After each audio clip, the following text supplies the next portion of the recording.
Hello, good evening. ఎలా ఉన్నారు? చూడండి, ఇప్పుడు కట్ చేపల కూర వండుకోవచ్చు. టేస్టీ కట్ చేపల కూర. ఉల్లిపాయ పచ్చిమిర్చి వేసుకుని, కరివేపాకు వేసుకుని తిప్పి ఒక 5 మినిట్స్ మగ్గించుకోవాలి.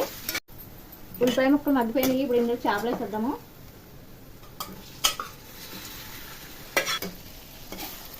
ఇప్పుడు అటు ఇటు తిప్పి ఇందులో వాటర్ వేసుకోవచ్చు.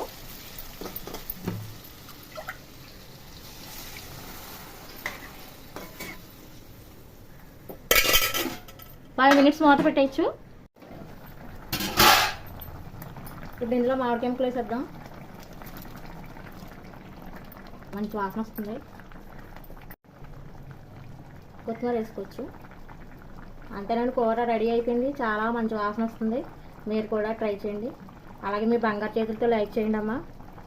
అలాగే సబ్స్క్రైబ్ కూడా చేయండి, షేర్ చేయండి. Thank you.